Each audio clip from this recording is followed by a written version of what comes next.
Now, Eyewitness News. Police are at the scene of a shooting in Hartford. Good evening, everyone. I'm Dee Griffin. And I'm Brad Holbrook. The victim is a child shot down right outside his home on Park Street. Channel 3's Susan Rath was there moments after the shooting occurred, and she joins us now with the very latest. Susan? Brad, police came here on Park Street around 3:30 this afternoon after a woman called saying a child was shot. Now, police believe the shots came from a kid, and they also believe the shots came from a pellet gun.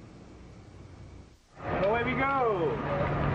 An 11-year-old boy is taken from his home and rushed to the hospital after being shot in the neck with a BB gun. Y él subió gritando con el tiro porque él está botando mucha sangre. Philomena Rivera says she saw the boy running up the stairs to his apartment, blood all over his shirt. We're told the boy's name is Eddie, and he lives with his grandmother on the 3rd floor. He was fine. He was just playing in back of the building, and that was it. This woman says she saw Eddie around 3 o'clock playing with another boy behind this apartment building. I was going to take my mom to the stores, and when we came out, we saw the cops coming into the building, and we were wondering what it was, and we came over, and we found out it was him who got hurt. Police are talking to neighbors, hoping someone knew who Eddie was playing with, or can at least give them a description. So surprised in the parking lot. It's crazy. This is the guy, it's crazy guy. As police try to find Eddie's friend, neighbors say it's too bad. The kids were playing with something dangerous like a BB gun. He was just playing. This is incredible. I don't understand it. Now, Eddie was taken to Hartford Hospital, where he is listed in stable condition. We're told his injuries are not life-threatening, and it looks like he's going to be okay. Now back to you. Okay, thank you. Susan Rath reporting live for us tonight from Hartford. In other news, a head-on collision in Simsbury leaves 6 people injured. It happened at Squadron Line Road when one car drifted over the line and slammed into the second. One person was life-starred from the scene. 5 others were treated for moderate injuries. Police have cited speed and unfamiliarity with the road as contributing factors in this crash. A close call for a carload of people in Berlin. 5 high school girls got their car stuck in the snow on the train tracks on Norton Lane. Just as a tow truck was about to tow the car away, the girls and the tow truck driver watched as a train barreled into the empty car, carrying it several hundred feet down the track. Train service was disrupted while the incident was investigated. No one was hurt. And a 5-year-old girl remains in critical condition at Yale New Haven Hospital after she was struck by a truck last night. It happened at the corner of Whaley Avenue and Anthony Street in New Haven. The girl's mother was also injured in this accident. So far, no charges have been filed against the driver.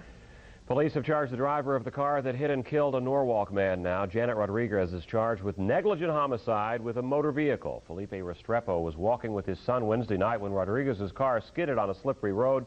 Restrepo managed to push his child out of the way to safety before the car hit and killed him. Taking a look at news around the nation, British nanny Louise Woodward will not be enjoying a Christmas vacation in California. Massachusetts Judge Hiller Zobel turned down Woodward's lawyer's request to allow their client to leave the state. Woodward was convicted in October of the murder of a child in her care. That conviction was later reduced to manslaughter and time served. The decision is under appeal.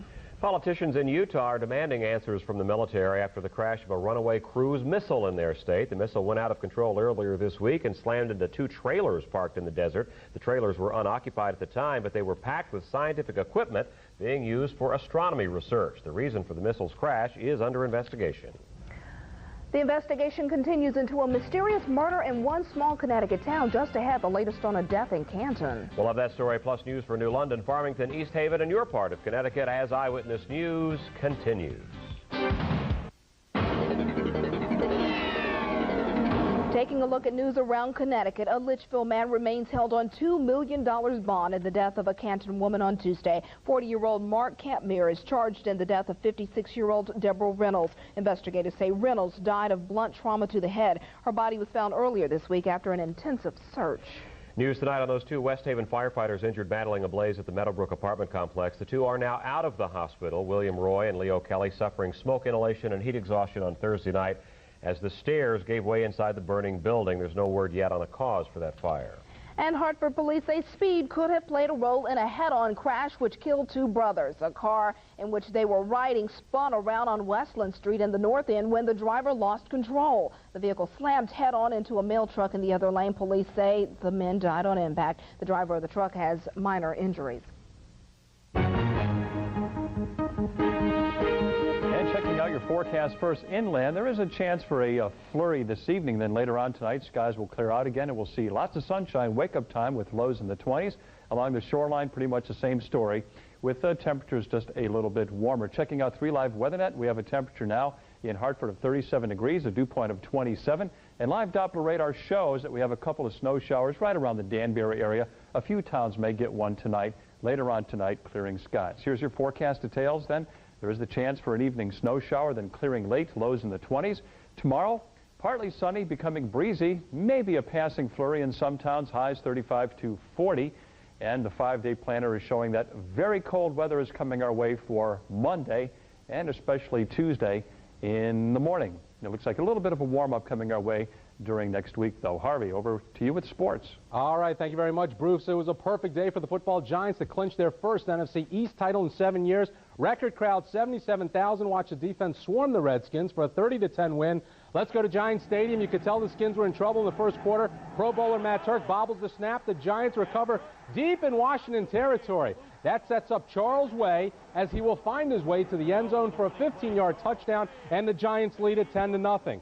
Danny Cannell here splits the Redskin defense for a 7-yard scoring pass to Chris Callaway. It's 17-0 New York. Jeff Hostetler looked like the quarterback who led the Giants to the Super Bowl with this bomb to Albert Connell. Look at this. Great play there. But then Hoss returned to 1997 as the Redskins commit 6 turnovers. Jason Sehorn with the 35-yard interception return gives the Giants the 30-10 win. And head coach Jim Fossil wins the NFC East in his first year with the Giants. Meantime, the Patriots lead the Steelers right now 14-13. They're playing in the fourth quarter. The New Haven Chargers have been blowing away teams on their way to today's Division II championship matchup. Here we go to Florence, Alabama. The Chargers shut out for the first time in 14 years as they lose 51-0 to Northern Colorado. That Division II team keeps its crown as New Haven loses it 51-0. We'll have a lot more tonight on the Night Feed. We'll see you then. All right. Thanks very much, Harvey. That'll be the time that we have allotted to us tonight, but we'll be back at 11. That's right. Frosty the Snowman comes on at 7, though. I'll be watching. Stay tuned. We'll see you at 11. Good night.